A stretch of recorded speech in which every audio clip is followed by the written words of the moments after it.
Nosotros te damos gracias una vez más por la oportunidad de poder reunirnos para escuchar tu mensaje que hoy quieres mostrarnos, Señor, en esta tarde, noche. Te damos gracias por la vida de nuestro hermano Nico, Señor, porque le das el deseo de poder enseñar tu palabra.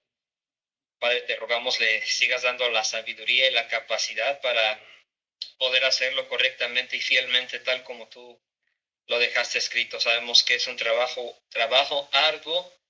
Padre, te pedimos le dé esa parte de la sabiduría, la fortaleza física y para poder entender y poder terminar con todo el trabajo, Señor, para poder predicar y enseñar tu palabra donde quiera que tú lo quieras poner y donde quiera que lo lleves, Padre. Padre, te rogamos, abras nuestro entendimiento y haznos estar atentos, Señor, a lo que hoy nos quieres mostrar y, como siempre, que lo podamos poner en práctica, sabiendo que es lo más difícil, pero que de verdad lo hagamos, Señor. No solamente nos quedemos en escucharlo, sino que lo llevemos a cabo, Señor, tal como tú lo quieres, solo para tu gloria y tu honra. Y, Padre, también queremos rogarte por nuestros hermanos que están enfermos, como Chuy, Señor. Sabemos que, pues, de mi esposa, que también están padeciendo ahorita, y otros hermanos que también están en enfermedad, Padre, que tú les fortalezcas principalmente y que en medio de esto, los que pues estén postrados en cama, aún así, Señor, no se olviden de que tú estás ahí con ellos, Señor, y que en todo tiempo, Señor, pueden confiar en ti y que ese tiempo, Señor, sirva para que puedan conocerte cada día más, pues a veces las actividades diarias que tenemos cuando estamos sanos quizá no nos permiten estudiar y escudriñar tu palabra como debiéramos, Padre, y por lo cual te rogamos nos perdones por eso, pero cuando nos des la oportunidad, si es por medio de una enfermedad o de cualquier otra situación, Padre, que podamos, Señor, tener ese deseo, ese gozo y ese tiempo para poder conocerte y conocerte más y mejor, Padre, para tu gloria y tu honra, en el nombre de Cristo Jesús. Amén. Amén. Ok, recapitulando rápidamente lo que hemos estado viendo hasta ahorita a lo largo de estos estudios de integridad, hemos visto la importancia de la integridad en nuestra vida cristiana y cómo debe de afectar tanto nuestra relación con Dios y obviamente con las demás personas, primero con Dios y después con los demás. También vimos que la integridad no es solo una cuestión de conducta externa, sino una verdadera alineación de un corazón que ama a Dios porque Él nos amó primero y que está alineado a los principios bíblicos. Entonces la integridad vimos que es fundamental para hacer un testimonio efectivo. Si tú quieres ser un testimonio efectivo de tu fe, en tu servicio, y si no tenemos esta integridad puede dañar nuestra credibilidad hacia las demás personas y también puede dañar nuestro carácter y a las personas que nos rodean a nuestro alrededor. Hemos estado viendo que la raíz de la integridad es una verdadera motivación. Entonces tenemos que analizar nuestras motivaciones. ¿Por qué haces lo que haces? ¿Por qué sirves al Señor?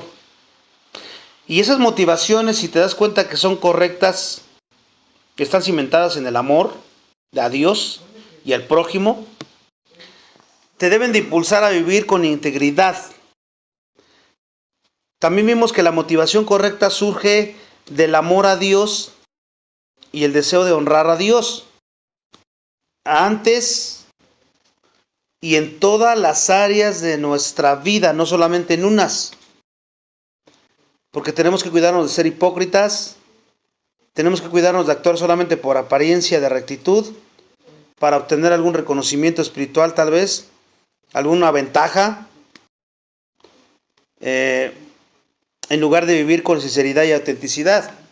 Entonces la sinceridad y la entrega total a Dios son esenciales para cultivar una vida íntegra. Si tú quieres ser un hombre o una mujer íntegro, tienes que tener una entrega total a Dios, un compromiso, una disciplina total con Dios.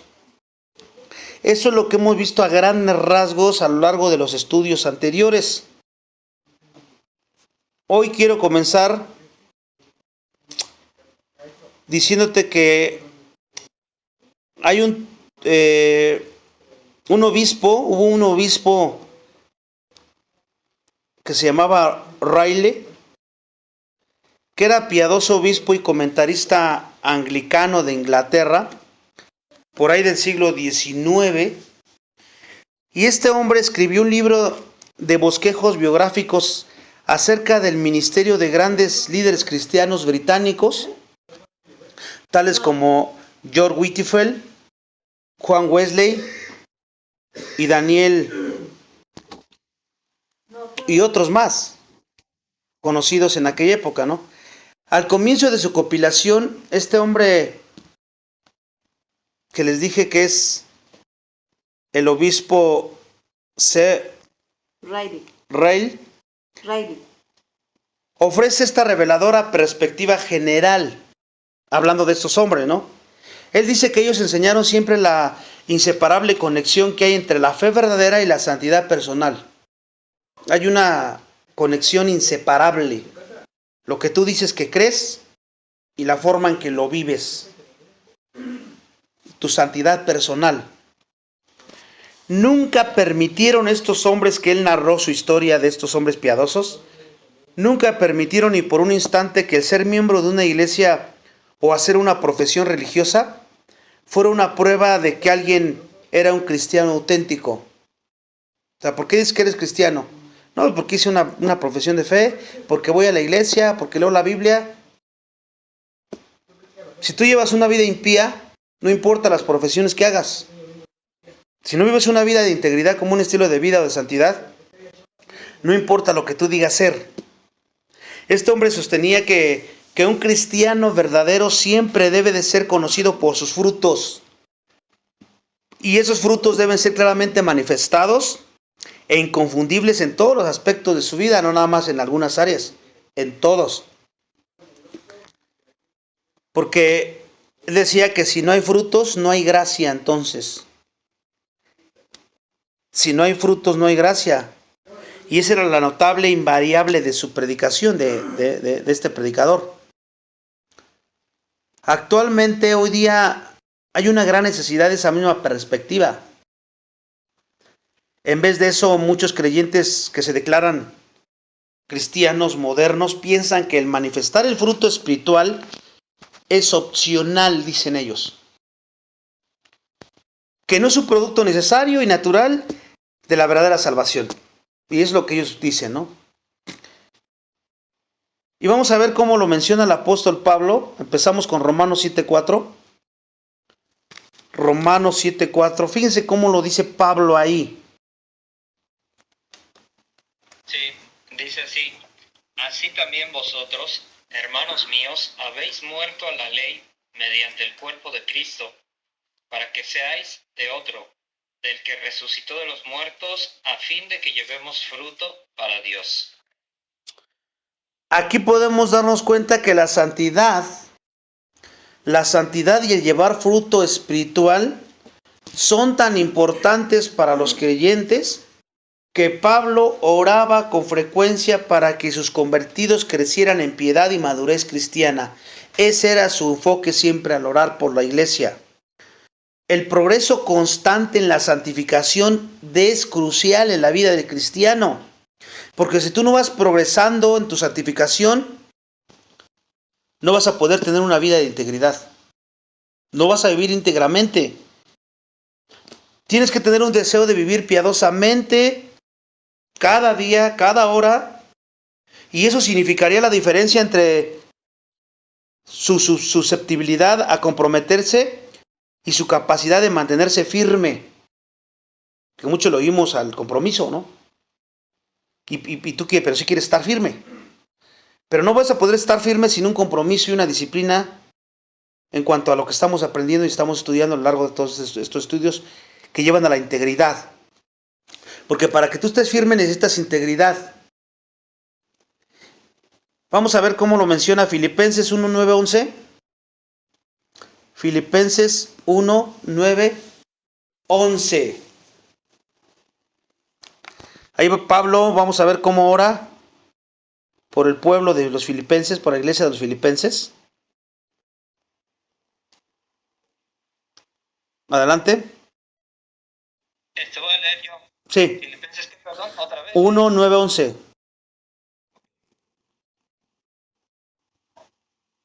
Dice así, y esto es una misión, que vuestro amor abunde aún más y más en ciencia y en todo conocimiento, para que aprobéis lo mejor, a fin de que seáis sinceros e irreprensibles para el día de Cristo, llenos de frutos de justicia que son por medio de Jesucristo, para gloria y alabanza de Dios.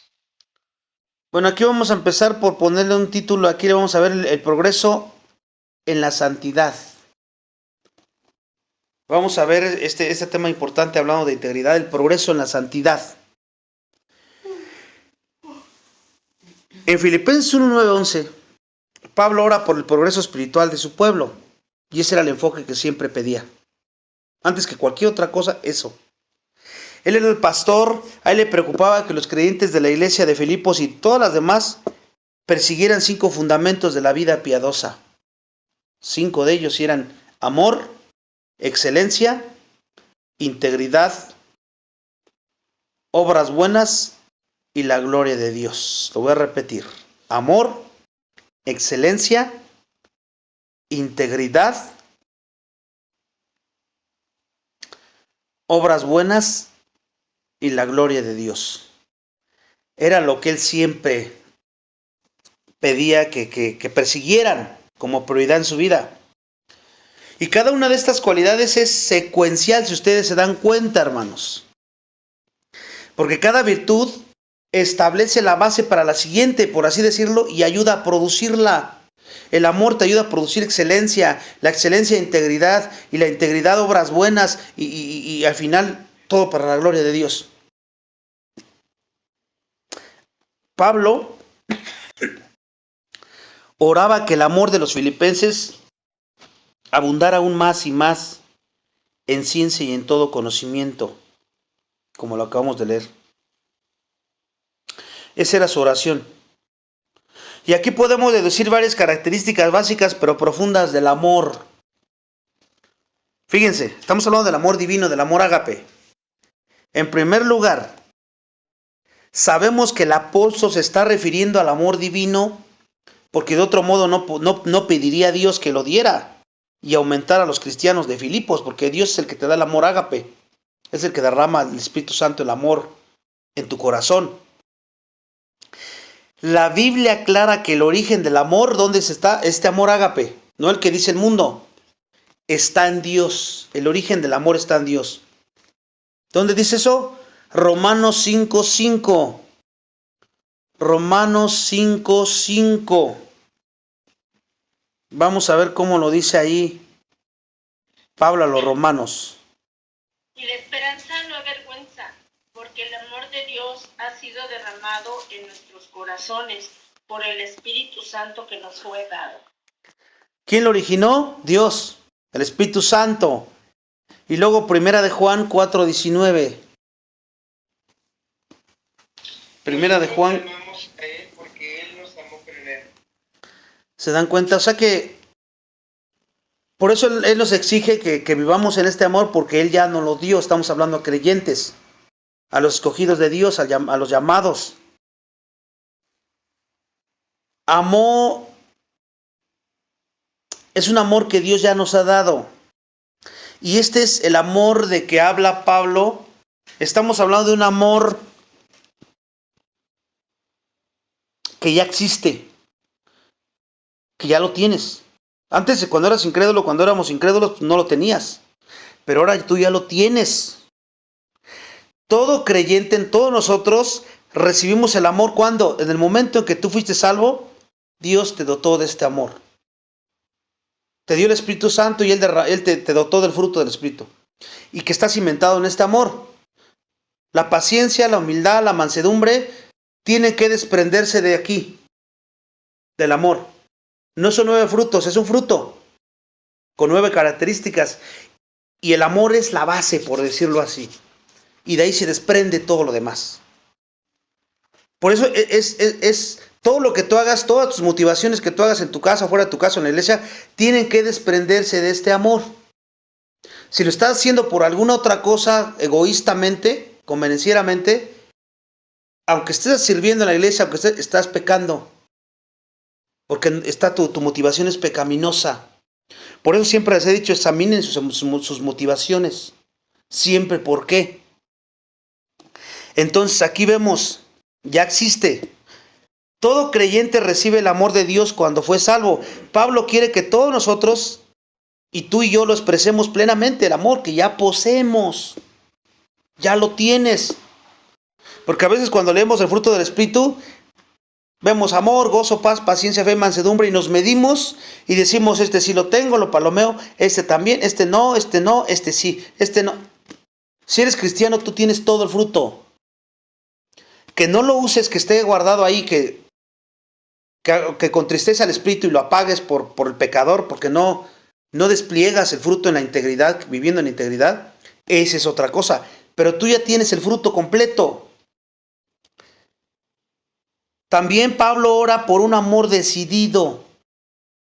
Un amor decidido, fíjense. Primero, sabe que Dios derramó el amor.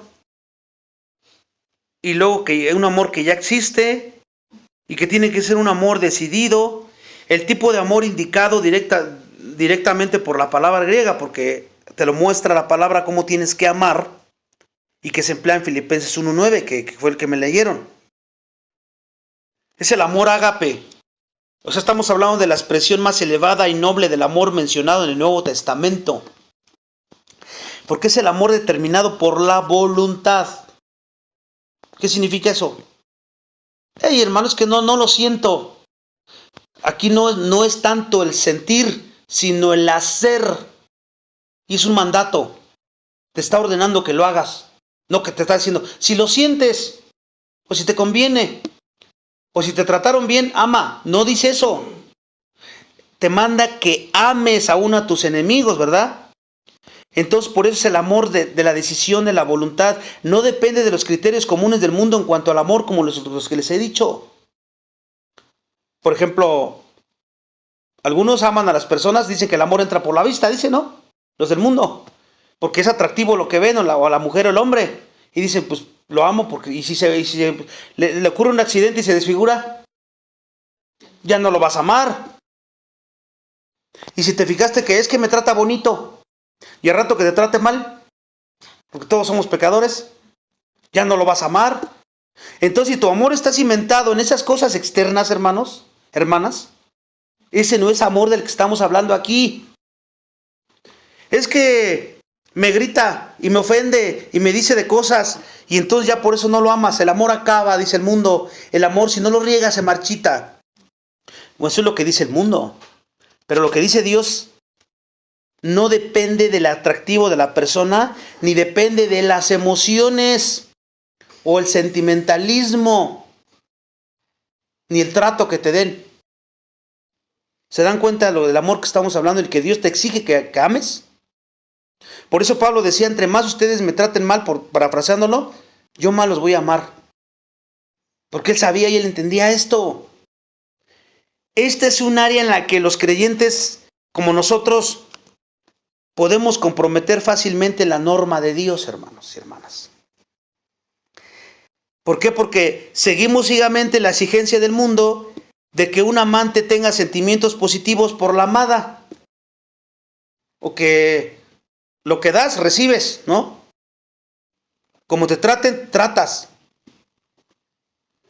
Y muchos creyentes, tristemente, hemos comprado esa idea y ese tipo de amor. Pero ese amor está basado en el impulso nada más. No está basado en la voluntad, sino en el impulso. ¿Se dan cuenta? El amor impulsivo caracteriza al marido que anuncia a su esposa que está planeando divorciarse de ella. Y dice que la amaba, ¿no? Pero dice, no, pues ya no la amo. Ya se acabó. Nunca la amó. Hay alguien que dice, me gusta cómo lo dice, cuando en el mundo dicen te amo, dicen te deseo a ti, pero me quiero más, pero me amo más a mí. Eso es lo que están diciendo. Su razonamiento es entonces este tipo de amor. No puedo evitarlo. Tengo que divorciarme. Me he enamorado de otra mujer, dice. Eso no es amor. El amor impulsivo que estamos viendo aquí, para poner ejemplos, para que ustedes nos midamos cada uno en la forma en que amamos. El amor impulsivo es completamente contrario al amor decidido que Dios está pidiendo que lo hagas. Decídelo, es amor de la voluntad y es una orden que Él te está dando. Y que es decidido porque Él está en control de ese amor y tiene un propósito en mente. ¿Se acuerdan? ¿Se acuerdan ustedes lo que dice Juan 3:16? No lo puse en la lista, pero todos se lo saben ese, ¿no? Que de tal manera amó Dios al mundo, que mandó a su Hijo unigénito para que todo aquel que en Él cree no se pierda, mas tenga vida eterna. Tiene un propósito. El que Dios amara es un amor tan grande, hermanos. Y acuérdense, el amor grande, el amor tan grande, ágape, exige un cambio. Porque no estoy diciendo que ames y que soportes cualquier cosa. Hay personas que necesitan que los confrontes con el pecado y que los lleves al arrepentimiento. Hablando de creyentes, obviamente, ¿no?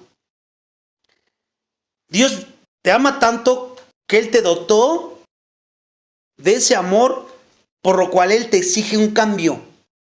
Una diferente forma de amar. No como lo vivías, que a veces traemos arrastrando esa manera de vivir. Ahora tienes que hacerlo de la manera como Él te lo dice. Este amor de Juan 3:16 no es una revelación de la pérdida de control de las emociones por parte de Dios, ¿verdad? De que hay un amor impulsivo que Dios tuvo por nosotros, emocional, sentimentalista y así. No, Él no nos amó así. Él no nos amó porque fuéramos, que son irresistibles los humanos y no me pude resistir a ellos. No, como a veces lo hacemos nosotros, ¿no? Es que están bien atractivos. Tampoco. Al contrario, éramos enemigos de Dios. Estábamos completamente separados de Dios. No había ningún atractivo ni nada éramos completamente blasfemias para Él, algo horripilante para Él por el pecado. Y sin embargo, Él eligió amarte sacrificialmente. ¿Se dan cuenta? Fíjense cómo lo dice Juan 15:13. Chuy o Ivonne. Juan 15:13. Nadie tiene mayor amor que este, que ponga algunos su vida por sus amigos. ¿Quién nos dio el ejemplo ahí? Jesús. Y nosotros, ¿cómo no entendemos esto y queremos seguir amando como el mundo ama? Y por eso hay odio, hay resentimiento, hay falta de respeto, porque nos falta conocimiento o estamos en pecado, no sé, y nos aferramos a seguir queriendo amar de una forma completamente errada como Dios dice que amemos. Cuando tú comienzas a desarrollar una actitud de sacrificio, estamos hablando de un amor sacrificial, cuando tú realmente comienzas a tener una actitud de sacrificio, vas a buscar activamente a otras personas y suplirás sus necesidades, tú los vas a suplir sus necesidades de ellos, sin hacer distinciones mundanas en cuanto a sus méritos. Empezando en tu casa para afuera, con tu familia. Vas a tenderle la mano, no vas a mirar a quién, no vas a hacer acepción de personas como es Dios. No, y te van a decir otras personas, pero ¿por qué le ayudas? ¿Por qué haces eso? ¿No ves cómo te trata? ¿No ves cómo te dice? Porque es lo que dicen los incrédulos. Pero tú eres creyente, tú dices, como ya dije, no es tanto en el sentir, sino en el hacer. Cuando es en el sentir, va a ser de acuerdo a tus emociones, a tu sentimentalismo, y entonces, cuando no te traten bien, cuando no te guste, cuando ocurra algo que no te desagrade, un pecado que ya te tiene harto de la otra persona, ya no lo vas a amar. Y se va a mostrar en la manera en que te lo tratas, y en la manera en que lo tienes en tu mente, en la forma en que vives o oras, o estás para esa persona. ¿Se dan cuenta? Entonces,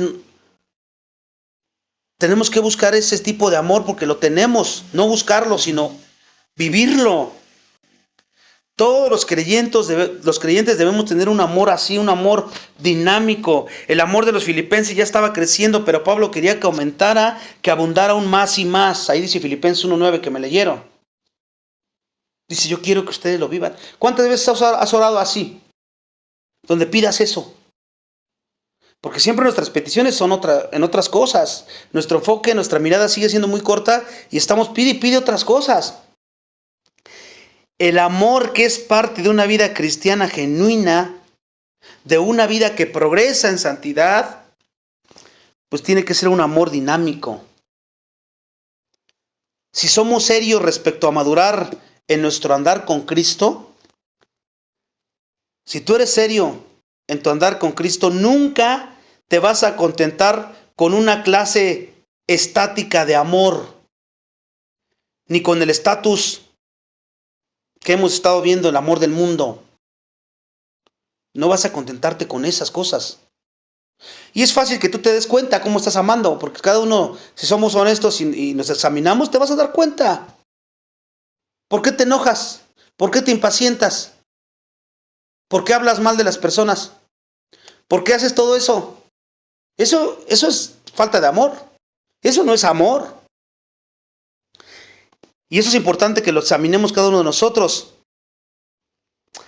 Así es como se empieza a desarrollar una vida de integridad, elevando nuestras normas y dejando de aceptar el estatus del mundo, la forma de vivir del mundo.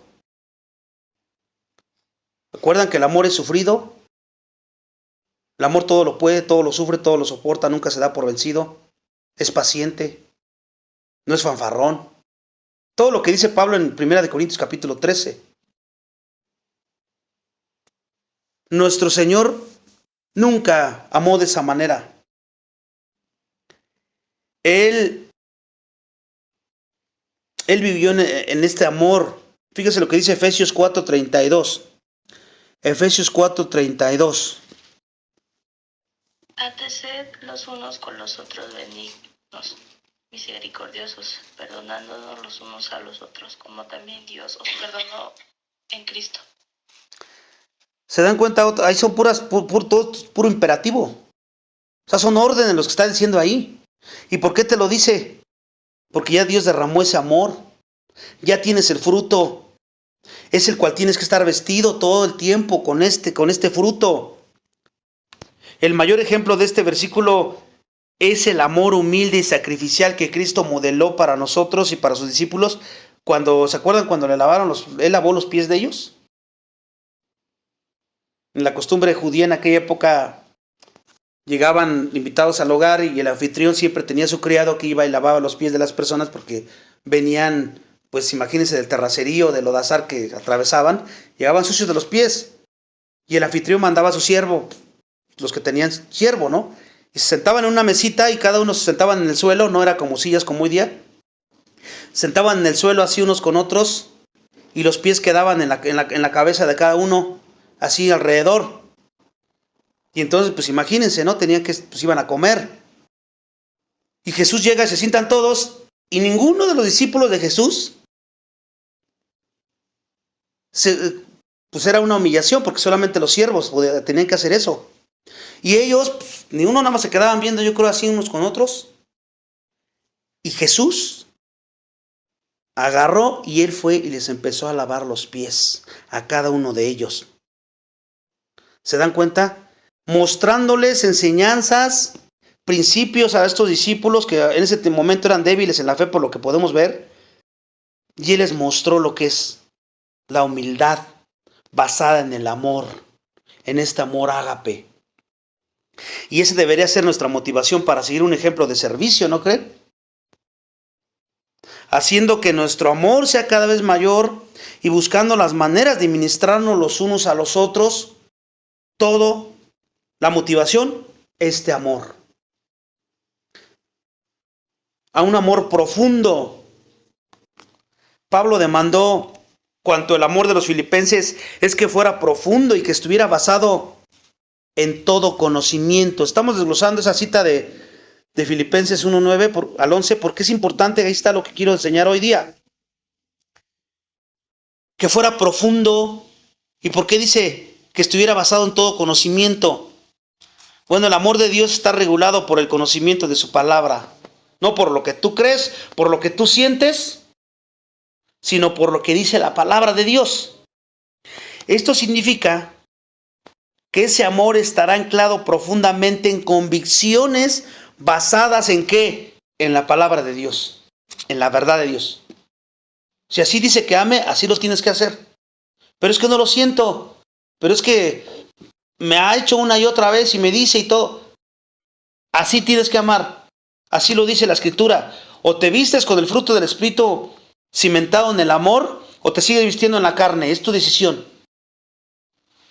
Y vas a sufrir las consecuencias, para bien o para mal. Depende cómo te sometas a la palabra de Dios. Pedro dice, habiendo purificado vuestras almas por la obediencia a la verdad, mediante el Espíritu para el amor fraternal no fingido, amaos unos a otros entrañable de corazón puro. También Pedro da esta exhortación. Entonces, cuando obedecemos nosotros la verdad divina y nos dejamos controlar por la verdad divina, que es Colosenses 3:16, la palabra amor, andar en el Espíritu, vas a poder amar así. Mientras sigamos pensando que lo que Dios manda es en base a tus emociones, a tus sentimientos, no vas a poder hacer esto jamás. Porque en tu carne no se puede. Tienes que hacerlo en el poder del Espíritu Santo, en la fe y en la confianza de lo que dice la palabra de Dios. Entonces, Pablo oraba que el amor de los cristianos se caracterizara por el discernimiento, porque dice que aprobéis lo mejor. Ahí en el 1:9-11. Un amor discernidor, porque tu amor que tú das, lo tienes que discernir y tendrá percepción moral, penetración y una aplicación práctica del profundo conocimiento al que Pablo acaba de referirse. Ya este conocimiento de lo que es el amor. El amor discernidor ciertamente no seguirá el amor del mundo, ¿verdad? Porque hay unos que dicen que el amor es ciego, dicen. El amor no es ciego. Por el contrario, se esforzará por distinguir lo correcto de lo incorrecto. ¿Y cuál es la base? La Escritura. Ahí te mides la forma en que estás amando. Y vas a distinguir lo correcto de lo incorrecto, lo verdadero de lo falso. Por eso es que el amor no es ciego. Y por aplicar correctamente la verdad de los momentos apropiados de tu vida. Y para eso tienes que pedirle a Dios sabiduría. Porque se los he dicho otras veces. El conocimiento de la palabra es en bruto y la sabiduría es la aplicación correcta de ese conocimiento. Son mandatos. Entonces, fíjense, los que descuidemos el discernimiento, por eso es importante tener discernimiento. ¿Y cómo adquieres el discernimiento? A través de conocer la Escritura. Todo lo que Dios ha revelado de una forma completa, al menos lo que Él quiso revelar. Sabemos que hay otras cosas que son para Él. Pero esto debe de ser suficiente para que tú ames así. Pero si no hacemos eso, descuidamos el discernimiento y vamos a convertirnos a menudo en víctimas de enseñanzas falsas, de causas fraudulentas y de prácticas no bíblicas dentro y fuera de la iglesia. Nos van a arrastrar muchas veces en estos errores a otras personas que han recibido una enseñanza pobre de la Escritura porque no tienen discernimiento y van a aplicar todo mal el fruto del Espíritu por lo mismo. Mucho de eso podría evitarse, hermanos, si todos los creyentes buscáramos un amor que estuviera regulado por una investigación cuidadosa de la palabra de Dios. Porque tú, ¿por qué haces las cosas? Porque ya tuviste una investigación cuidadosa de la verdad de Dios, de la palabra de Dios, y un apego sensible a la palabra de Dios. Los que aman con discernimiento no solo conservan su propia integridad, sino que también protegen la integridad de todos los demás. De tu casa, de la iglesia, de todos los creyentes. Entonces, sin discernimiento es muy difícil que puedas amar, porque ¿cómo vas a amar algo si ni siquiera entiendes este amor? No lo conoces, ya lo tienes, pero no sabes cómo usarlo. Y crees que puedes seguir amando de la misma manera que el mundo ama. Eso no lo puedes hacer. Todos los creyentes que somos controlados por el amor divino, pues vamos a querer también buscar y aprobar lo que es excelente, ¿no? O sea, vas a querer la excelencia, no nada más conformarte con hay más o menos. La excelencia. Por eso Pablo continuó su oración a Filipenses 1:10. Ahí así, léamelo. Filipenses 1:10. Para que aprobéis lo mejor, a fin de que seáis sinceros e irreprensibles para el día de Cristo. Ya ven, Pablo está diciendo, ama de esta manera, ámense así, con discernimiento, un amor de la voluntad, de la decisión, para que aprobéis lo mejor. Y aquí la palabra mejor, que aparece aquí, proviene de un término griego que significa literalmente diferir. Eso significa mejor, diferir. Entonces, ¿qué está diciendo Pablo aquí? Aquí Pablo va más allá de la capacidad de discernir que ya vimos.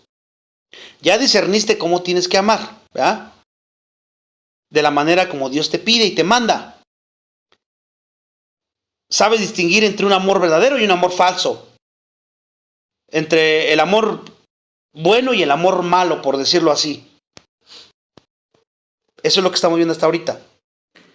Y Pablo dice, ahora Pablo estaba preocupado de que los creyentes sean capaces de distinguir entre lo mejor y lo superior. ¿Te das cuenta? O sea, primero en que disciernas del bien y del mal, de la verdad y del error, en cuanto a la forma de amar, y ahora de que distingas lo mejor de lo superior. O sea, siempre hay algo mejor. Mientras estés en la tierra, siempre va a haber algo mejor. Algo que pocos cristianos declarados parecen poder hacer hoy día, porque se conforman con lo mínimo. El escoger sabiamente la mejor de las alternativas de entre las que son simplemente buenas, nos permite establecer prioridades y concentrar nuestro tiempo y energías en lo que realmente es importante. Si tú no sabes distinguir para gastar tus energías entre lo inherentemente bueno, que aún no es pecaminoso, pero ahí estás gastando todas tus energías, o disciernes eso, o realmente las gastas en lo que realmente es importante. ¿Y cuál sería lo verdaderamente importante? Lo eterno, lo espiritual. Si queremos escoger inteligentemente entre lo bueno y lo mejor, y hacer esa elección con integridad, pues tienes que pensar, obviamente, ¿no? Todos tenemos una inteligencia, un cerebro que Dios nos dio, y tienes que pensar. Aquí podemos ver que es un imperativo que responde cuidadosamente con nuestra mente. Dios te manda algo, lo recibes en tu mente y no da algo impulsivo, ¿no? Algo impulsivo, según tus emociones o tu estado de ánimo. Porque a veces nosotros nos dejamos guiar por eso. Y haces las cosas según tus emociones o tu estado de ánimo. Ese es un tremendo error gravísimo. Ahí denota que no tendríamos discernimiento de las cosas. No sabemos distinguir entre lo mejor y lo mucho mejor. Y gastamos energías en cosas donde no estamos sembrando tesoros para el cielo. Estamos acá, para la tierra. Y pones primero eso que lo que deberías estar poniendo. O sea, estar haciendo tesoros para el reino de los cielos. Orar, estudiar la Biblia, tener un estudio como ahorita, servir en la iglesia, todo cimentado en el amor, como ya dije, estás haciendo tesoros para el cielo. Porque donde está tu corazón está tu tesoro. Entonces, muchas personas tristemente de la iglesia no están respondiendo hoy con cuidado y reflexión. Porque a veces escuchan y ni siquiera ponen atención cuidadosa y reflexiva a lo que están escuchando. Y por eso nunca crecen, nunca aprenden, nunca maduran. Creen que con solo estar presentes en la iglesia, en un servicio, en un estudio, y ya, yo ya estoy cumpliendo. Y no están absorbiendo con mucho cuidado y con mucha reflexión para que puedan obtener el discernimiento y entonces puedan andar de esta manera. El autor y conferencista Christian, se llama así un hombre que se llama Cristiano John, Analiza bien esta situación que estamos hablando. Y él dice, oímos a populares autores y predicadores cristianos exhortar a la gente a pensar menos y a sentir más. ¿Qué es lo que hacen muchos?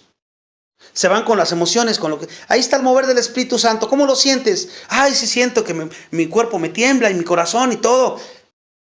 Y entonces lo están haciendo a que sientan más en vez de pensar más. La predicación expositiva es para que pienses, para que reflexiones, para que medites y entonces puedas aplicar.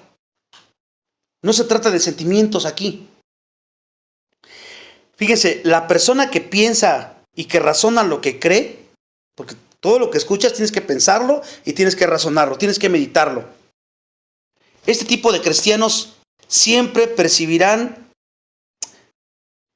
bueno, más bien, la persona que piensa y que razona lo que cree es casi siempre percibida como en una posición inferior a la de las personas que no piensan, pero que han tenido una experiencia, especialmente si esta es una experiencia poderosa que pueda ser comunicada conmovedoramente a otros en forma de testimonio. Y entonces se van por ese lado, por la experiencia, por el sentimiento. Y entonces la Escritura debe de reflexionarse, debe de pensarse para llevarla a cabo en la acción.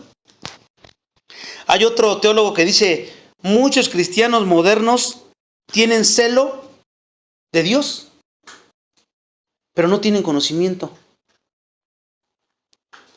Tienen mucho entusiasmo sin inteligencia, porque no saben ni por qué, ni para qué, ni cómo hacer las cosas. Hay otras jerga más moderna que son apasionados, pero no tienen ni idea de lo que significan la Escritura. No hay discernimiento. Y andan sirviendo y andan haciendo muchas cosas, pero no entienden. No entienden todo esto que estamos aprendiendo aquí. Y por eso viven como viven o vivimos como vivimos. Porque no entienden. Tenemos mucha pasión, a menudo una especie muy sentimental y muy narcisista, pero pensamos muy poco. Sentimental y nada más enfocada en el yo. Y no pensamos. Y hablando, cuando digo pensamos muy poco, me estoy refiriendo a la Escritura, a meditar la Escritura. Y la falta de inteligencia es casi igualada a la santidad en la iglesia moderna. ¿Se dan cuenta? Porque la era del video nos ha inundado y el resultado es la pérdida del pensar con claridad a cambio de bocadillos más atractivos, por ejemplo, con fragmentos de información. Ahora incluso tenemos publicidad informativa, infomerciales más largas que apelan a la voluntad y casi directamente sin despertar reflexión o pensamiento serio. O sea, te dicen puras cosas que no te llevan a la reflexión ni a un pensamiento serio. Y cuando estamos escuchando lo que debemos de reflexionar y pensar seriamente, que es la palabra de Dios, la Escritura, ya no lo hacemos. Porque eso requiere que trabajes tu cerebro, que te disciplines, que te comprometas, esfuerzo. Y ya no queremos, como queremos todo fácil, ¿verdad? Hay quienes, predicadores, que podemos, ay, ¿para qué pienso? Mejor agarro y busco, hay una prédica que ya está hecha y la copio y la pego. Pero a veces no entiendes ni lo que dice allí. Y lo estamos diciendo y ni siquiera entiendes qué significa. Aunque hagas eso, tienes que entenderlo, tienes que reflexionarlo, para que te hagas propio tú de eso, lo vivas tú, te confronte a ti primero, te cambie a ti primero y después, si Dios quiere, a los demás. Entonces muchas veces eso ocurre. La predicación, si aún podemos llamarla así, pretende ser breve, lo más relevante, que sea muy emotiva, muy emotiva. Algunas cosas hay para entretener a las personas y muy superficial. No hay carne pura ahí, lo que caiga. Y los adoradores, no se diga. Los adoradores modernos no quieren pensar. ¿Qué quieren hacer? Quieren sentir algo. Es que yo aquí no siento nada. Te mando a hacer esto. No, es que no lo siento. Quieren estar sintiendo y llevarse algo que los ayude a enfrentarse a la agitada y ocupada vida moderna. Yo, directo, dime qué tengo que hacer y rápido, porque no quieren compromiso, no quieren esforzarse, quieren todo fácil. Y es un gravísimo error para muchos profesantes cristianos. Si tú esperas tener éxito en la búsqueda de lo mejor, porque aquí acuérdense que estamos hablando para que probéis lo mejor, dice Pablo. Si tú quieres tener éxito en eso y en convertirnos en personas íntegras, pues definitivamente debes ejercitar la mente más que la emoción. Debes de ejercitar más la mente que la emoción. Y una práctica muy clara es cuando perdonas, cuando amas de esta manera. El apóstol Pablo, vamos a ver algunas otras citas, donde nos van a inspirar más a ser cristianos pensantes, para que entiendan más lo que estoy tratando de decirles. Fíjense lo que dice Romanos 12:2. Romanos 12:2. Dice así: no os conforméis a este siglo, sino transformaos por medio de la renovación de vuestro entendimiento, para que comprobéis cuál sea la buena voluntad de Dios, agradable y perfecta.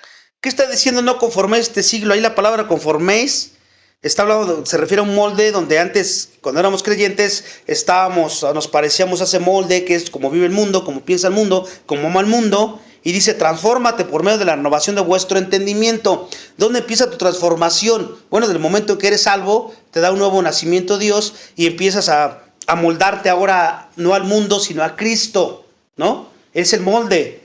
Y entonces, ¿pero cómo? Renovando tu entendimiento. A ser una persona pensante. La escritura. Y luego fíjense cómo lo dice Efesios 5:8-10. Efesios 5:8-10.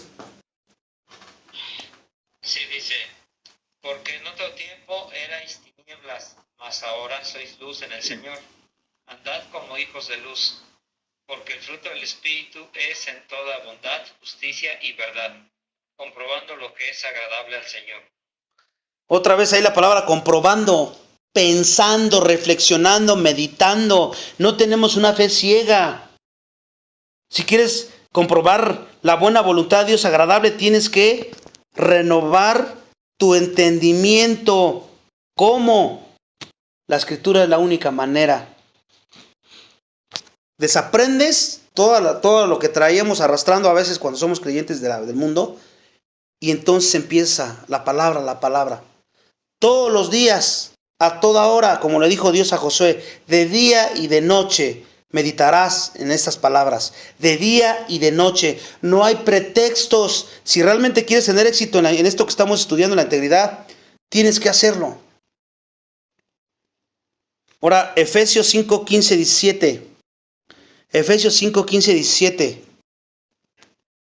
Mirad pues con diligencia cómo andéis, no como necios, sino como sabios, aprovechando bien el tiempo, porque los días son malos.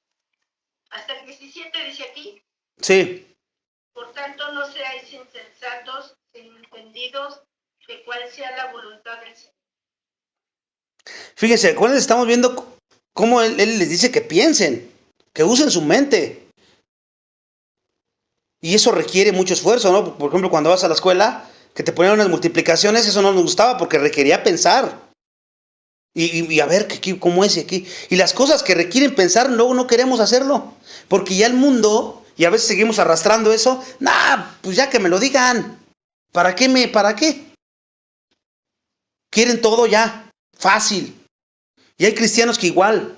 No, ¿para qué tú de la Biblia? Mejor voy a la iglesia y que me la digan. Que me la expliquen ahí rápido. Y luego te sigues quedando así. No es suficiente. Fíjese también cómo lo dice Filipenses 4:8. Filipenses 4:8. Por lo demás, hermanos, todo lo que es verdadero, todo lo honesto, todo lo justo, todo lo puro, todo lo amable, todo lo que es de buen nombre, si hay virtud alguna, si algo digno de alabanza, en esto pensar. Nuevamente, pensad. ¿En qué tienes que pensar? Pues en la palabra de Dios. Ahí está todo lo bueno, todo lo agradable. Pero como siempre se los he dicho, yo soy muy reiterativo. Porque cuando ves a alguien sin discernimiento y viviendo una vida muy inestable espiritualmente, es por esta razón. Porque no tiene discernimiento, porque no estás puesto a la palabra de Dios.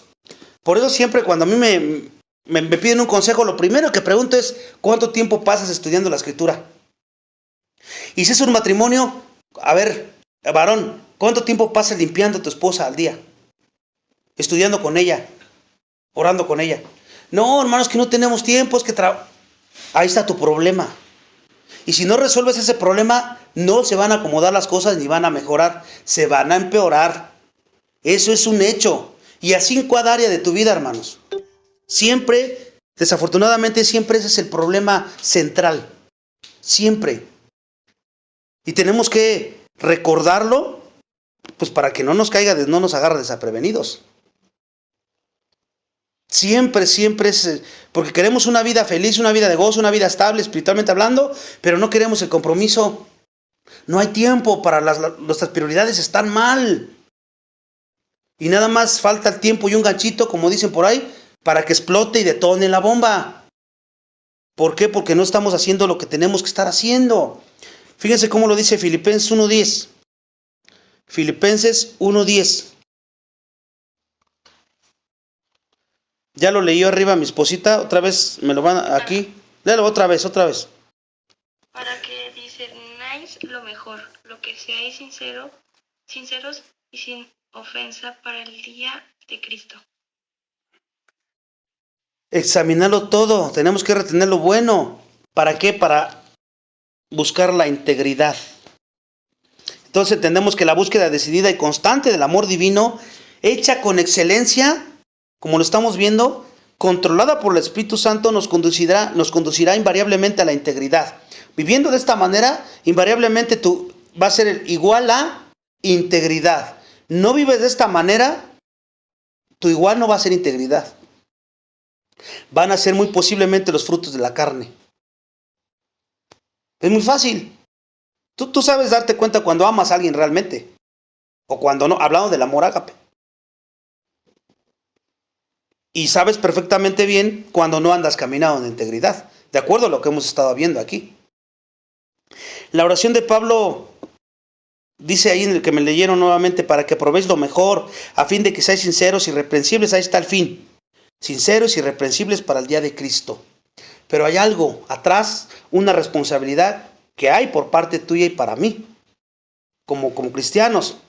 La integridad espiritual, con sus componentes básicos de sinceridad e intachable, esto significa que el creyente como nosotros es una persona que es en todo íntegro, una que refleja ese hecho en todas las áreas de su vida porque ama de esta manera. Y como dije que el fruto se desprende de aquí, amor, te lleva a amor, gozo, paz, paciencia. Uno te lleva al otro, hermanos. A veces tenemos que explicar el concepto de la integridad con una ilustración del modo correcto y del modo incorrecto, como cuando de hacer pan en el horno.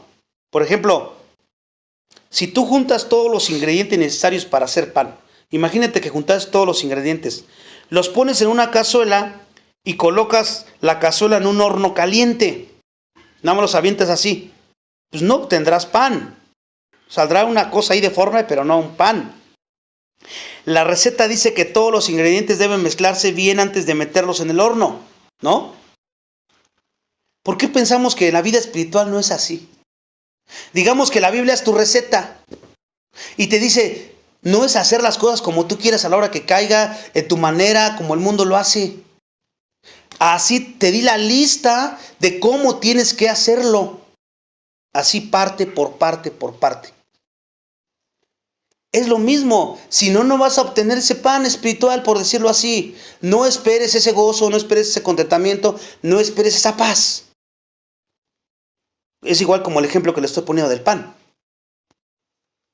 No puedes producir integridad a menos que apliques o mezcles correctamente todos los principios de la palabra de Dios. en todos los aspectos de tu vida. Nada de lo que hacemos debe estar desconectado de la verdad bíblica, y por eso tenemos que pasar tiempo, horas y horas en la palabra de Dios de día y de noche. No debe haber hendiduras entre una y otra área de nuestra vida, ni impurezas en los ingredientes, porque eso impediría que seamos totalmente genuinos. Esa es la clase de autenticidad que Pablo deseaba que los filipenses sinceros obtuvieran. Pablo lo dijo allí en Filipenses 1:10, sean sinceros. Y para describir la autenticidad del carácter de ellos, les dice, quiero que ustedes sean sinceros, no hipócritas o por apariencia, nada más. Ahí la palabra sinceros en el griego, la palabra sincero podía tener varios matices en su significado. Fíjense, originalmente podía servir para describir el tamizado del grano. Lo que en este versículo significaría que los creyentes necesitan tamizar. ¿Qué significa? Necesitan colar las impurezas de su vida. ¿Y quién te va a mostrar las impurezas que tienes que colar? La Escritura. La Escritura te va a mostrar eso. Entre más expuesto estés en la Escritura, si eres obediente y fiel a Dios, más vas a poder colar las impurezas de tu vida y vas a ser más puro y más íntegro. Entre menos estés expuesto a la Escritura, no adquiere discernimiento y tú vas a pensar que vas bien cuando estás lleno de puro grano que no sirve, de pura basura que no sirve. Y la Escritura te dice, tienes que colar eso. Otra palabra que puede traducirse por sincero procede de dos términos griegos que significan sol y juzgar. También significa sinceros, solo y juzgar. Si formamos una palabra compuesta con ambos términos, esto significa literalmente examinarse a la luz del sol. ¿Y cuál sería el sol aquí? La palabra de Dios. El comentarista James explica lo que ese término significa en la práctica para la gente en la época de Pablo. Fíjense, en la antigüedad, la mejor cerámica era delgada. La mejor cerámica era delgadita. Tenía un color claro y se vendía en un alto precio. Y la buena cerámica era muy frágil, tanto antes como después de ponerla en el fuego. Y esta cerámica muchas veces se agrietaba cuando era puesta en el horno, porque era muy frágil, ¿no? La cerámica agrietada debía tirarse, no sirve. Pero había mercaderes deshonestos que acostumbraban rellenar las grietas con una ceradura y ponerla, la mezclaban con el color de la cerámica para que no se notara. Y esto hacía que las grietas fueran prácticamente indetectables en las tiendas. Si lo veías de lejos, pues veías que estaba bien, especialmente cuando eran pintadas o barnizadas. Pero la cera podía detectarse de inmediato si la ponías en la luz. La sacabas y la ponías al reflejo de la luz y ahí se veía que lo habían tratado de tapar. En este caso, cuando se ponía el sol, las grietas aparecían oscurecidas y entonces se decía que el elemento artificial era detectado por medio de un examen a la luz del sol. Los mercaderes honestos marcaban sus mejores productos con la inscripción cera, sincera, para que vieran que pues no había trampa ahí, ¿no? Así como era prudente que los clientes de los mercaderes de la antigüedad sometieran todas las piezas de cerámica a la prueba del sol, ¿qué tiene que ver eso con esto que estamos estudiando nosotros? Bueno, es prudente y necesario que tú y yo examinemos nuestra vida todos los días para asegurarnos que no contiene la cera de la hipocresía. Por eso es que la Biblia es importantísima.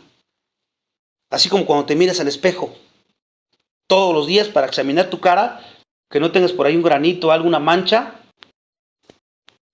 Asimismo tenemos que examinarnos nuestra vida a través de la luz que es la palabra de Dios para ver si no tiene cera de hipócritas. Y cuando se pone a la luz de la palabra de Dios nuestra vida, pues ustedes saben, y todos lo hemos corroborado, que se hace evidente la presencia o la presencia de pecado o la ausencia de pecado, ¿no? Por eso es que es tan importante que nos alimentemos diariamente en las Escrituras. Fíjense cómo lo dice Salmos 119, 9, 11. Ya estamos terminando. Salmos 119, 9, 11. Salmos 119, 9, 11. Ve, ¿con qué limpiará el joven su camino? Con guardar tu palabra.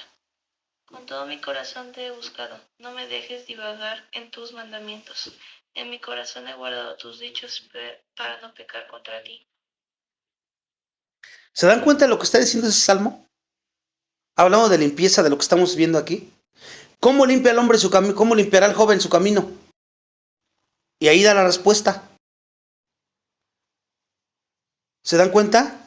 Salmo 119, 9, 11 nos deja ver claramente la necesidad de la importancia de alimentarnos claramente en las Escrituras. Lo cual no va a suceder, obviamente, si no nos estamos alimentando de las Escrituras. Es así de simple, no es tan complicado.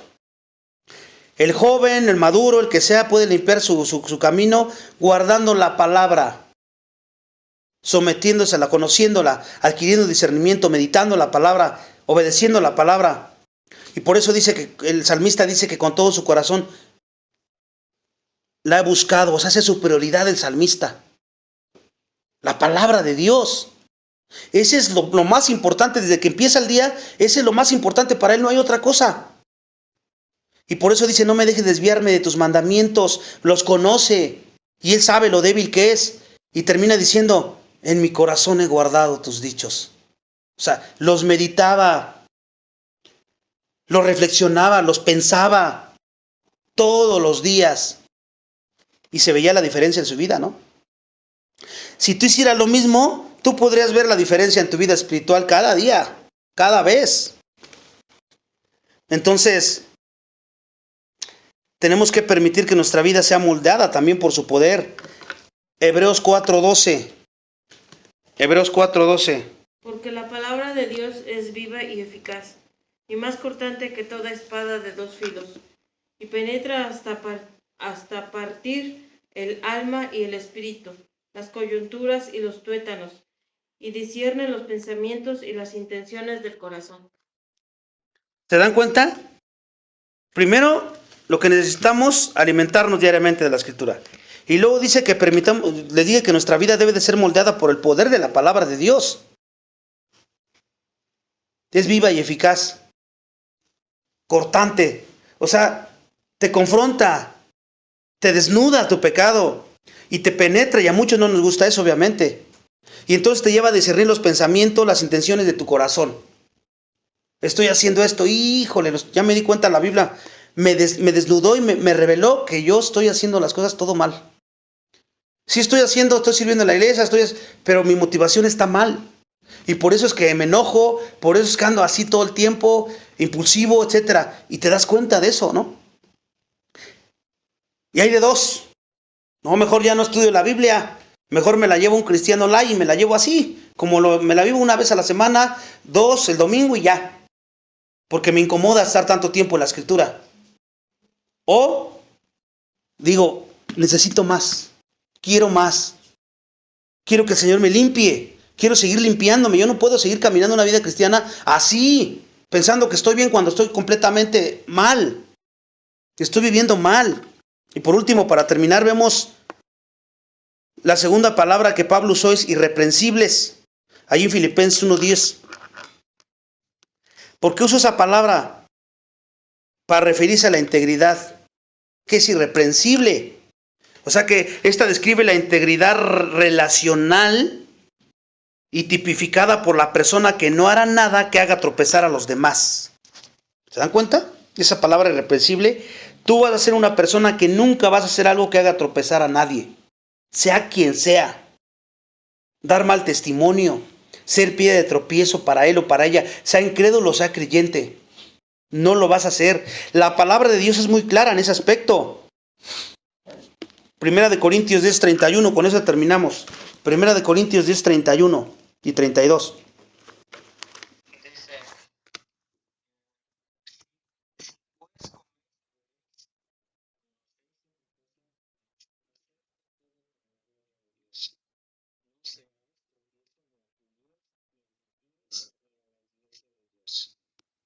Ahí está otra vez. ¿Para qué le hacemos todo esto?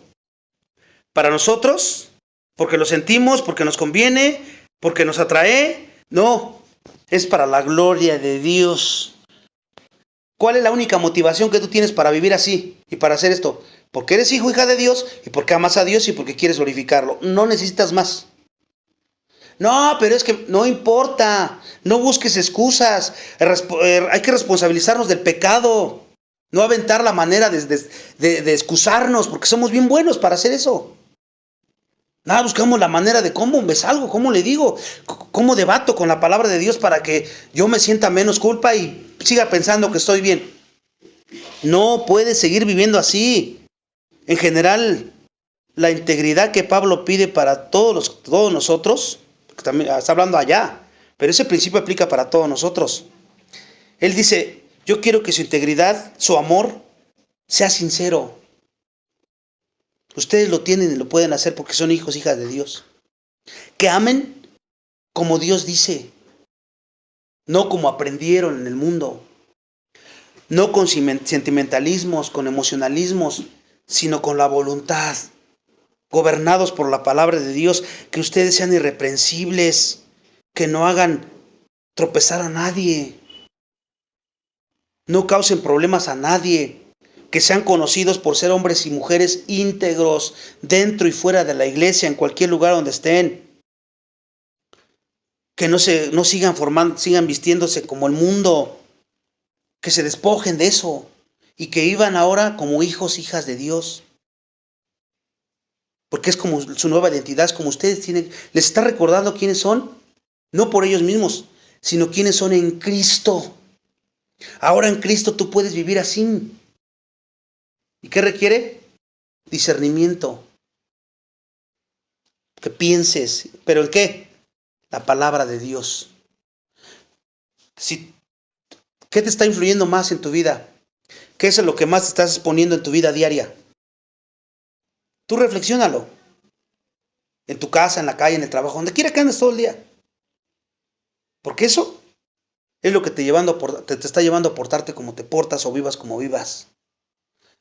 Si te está influyendo la escritura porque pasas mayor tiempo diario en la escritura, hijos, mamás, esposos, esposas, juntos, separados, individual, como quieras, porque es un trabajo individual, porque si, como una vez han escuchado en la iglesia, que los pastores dicen, si tú ves a tu esposa, a tu esposo, a tu hijo en la escritura, es un beneficio tremendo para ti, tremendo para ti. Pero si tú eres el que la estás sacando o lo estás sacando para que esté en otras cosas, en vez de estar en lo que tiene que estar, ten mucho cuidado. Y especialmente si somos varones, porque nosotros los varones tenemos una responsabilidad tremenda. Si tú no le enseñas a tus hijos, el mundo les va a enseñar. Si tú no le enseñas a tu esposa, el mundo les va a enseñar. Tú tienes que enseñarles y modelarles el ejemplo, la guía. Porque como otra vez se los he dicho, nadie sigue un hipócrita. Nadie. Entonces tenemos que reconocerlo y tenemos que pedir perdón a Dios para que el Señor nos ayude. Ya tenemos lo que necesitamos. Ahora te dejo con una pregunta en el aire. ¿Cuál es tu prioridad en tu vida? Vamos a orar. Padre, te damos gracias por la oportunidad que nos das nuevamente y nos confrontas nuevamente en tu palabra, reconociendo nuestro pecado y nuestra falta de interés por tu palabra, nuestra falta de conformarnos a ella. No queremos excusarnos ni poner ninguna excusa, simplemente reconocer nuestro pecado. Perdónanos y que tú obres en este corazón, que podamos, en este corazón nuevo que nos diste, el querer como el hacer. Un corazón dispuesto a estar contigo, porque hemos aprendido que entre más tiempo pasemos en la Escritura, más nos beneficia a nosotros y a los que nos rodean. No permitas que nosotros mismos seamos pie de tropiezo para los demás, para que, pues si no estudiamos, pues dejar que los demás lo hagan, porque a veces tendemos a hacerlo en la familia de que ni estudiamos nosotros y tampoco dejamos que los otros lo hagan, y somos pie de tropiezo sin darnos cuenta, y en vez de exhortarnos en amor unos a otros, nos quedamos callados y seguimos viviendo así como siempre hemos vivido, y pueden pasar los días, los meses y los años, y ser cristianos sin discernimiento, cristianos pensantes, que mediten tu palabra. Perdónanos por eso, y ayúdanos a que de aquí en adelante las cosas cambien. En el poder de tu Espíritu Santo podamos andar como lo acabamos de ver. Queremos ser íntegros todos. Ayúdanos a pagar el costo y hacer lo necesario para poder andar así, siempre dependiendo de tu Espíritu Santo y sometidos a tu palabra. Gracias por este estudio y que nos ayudes como grupo de alabanza para seguir glorificándote de palabra y de hecho, para que probemos lo mejor. No nos conformemos con poco, sino siempre la excelencia, empezando en nuestro corazón, de ahí hacia afuera. Te pedimos todo esto en Cristo nuestro Señor. Amén.